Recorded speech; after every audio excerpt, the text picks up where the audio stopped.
जय हिंद दोस्तों, स्वागत है आपका एसके डिफेंस न्यूज़ में। तो चलिए बात करते हैं, क्या भारत को न्यूक्लियर बम्बर बनाना चाहिए? क्या भारत को न्यूक्लियर बम्बर की ज़रूरत है और क्यों भारत को बनाना चाहिए? और किन किन देशों के पास न्यूक्लियर बम्बर है, क्या इसके फ़ायदे हैं? ये सब जानने के लिए बने रहिए हमारे साथ। अगर आप हमारे चैनल पर नए हैं तो चैनल को सब्सक्राइब करें और बेल आइकन को दबाएं ताकि आने वाली वीडियो आपको टाइम पे मिल जाए। तो चलिए दोस्तों जानते हैं। दोस्तों, भारत की एयरफोर्स दुनिया की 5वीं सबसे बड़ी एयरफोर्स है, लेकिन दोस्तों आपको ये जानकर हैरानी होगी कि भारत के पास एक भी न्यूक्लियर बम्बर नहीं है। ऐसा क्यों होता है कि भारत में इतना महत्वपूर्ण बम्बर अब तक नहीं बना, जबकि हमारे सबसे बड़े दुश्मन चाइना के पास अपना बम्बर है? भारत को भी इस ओर ध्यान देना चाहिए। क्यों हम भविष्य को लेकर तैयार नहीं रहते? अगर वर्तमान की बात करें तो इस टाइम 3 देशों के पास परमाणु बम वर्षक फाइटर जेट हैं, अमेरिका, रसिया और चाइना। दोस्तों, भारत को चाइना से सबसे ज़्यादा खतरा है।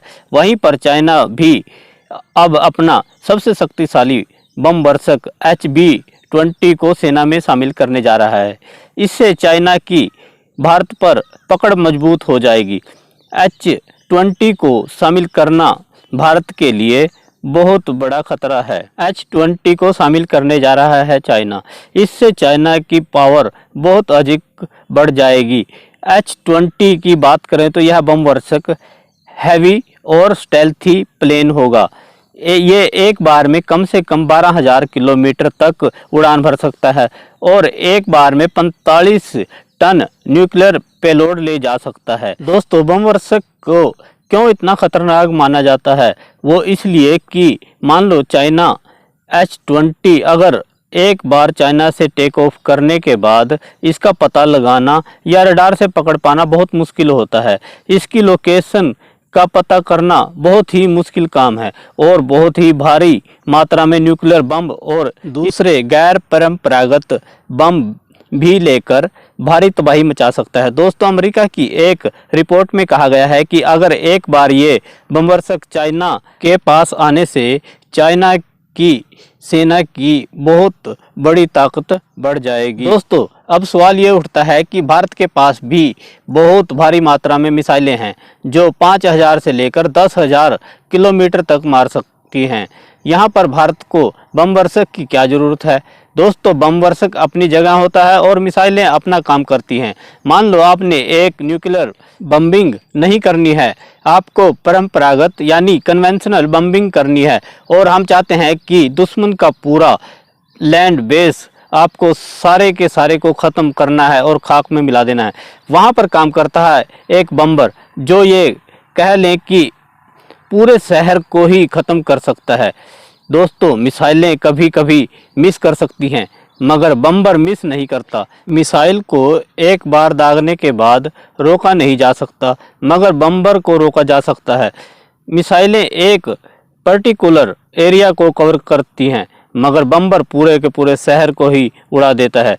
इसका सबसे बड़ा फ़ायदा यही होता है कि बम्बर से हमें कंट्रोल मिलता है। जहां बम गिराना चाहो वहां गिराओ, जहां नहीं चाहते कि बम नहीं गिराना है या फिर बीच में ही रुकना है तो वहां रुक भी सकते हैं।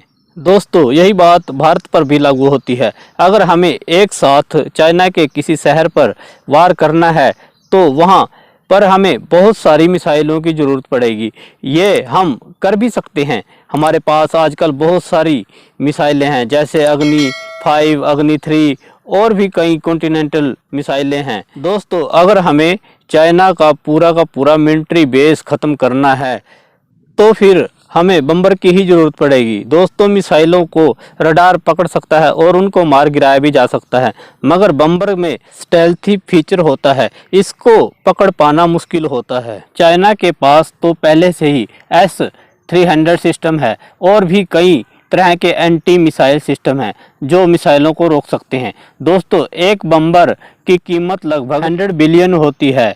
अगर आपको 100 बिलियन देकर जीतने की गारंटी मिलती है तो 100 बिलियन कुछ नहीं होते।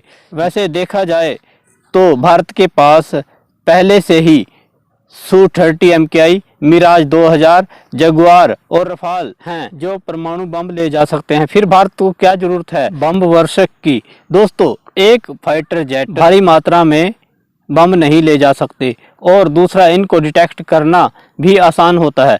दोस्तों, अगर भारत को भी अपने दूसरे देशों और चाइना सी में अपना प्रभुत्व कायम रखना है तो भारत को भी अमेरिका से बम वर्षक खरीदना चाहिए, क्योंकि भारत इसको बना नहीं सकता और अगर आज इस पर काम शुरू होता भी है तो पता नहीं कितने सालों लग जाएंगे। दोस्तों, कैसे लगे आपने ये सब कमेंट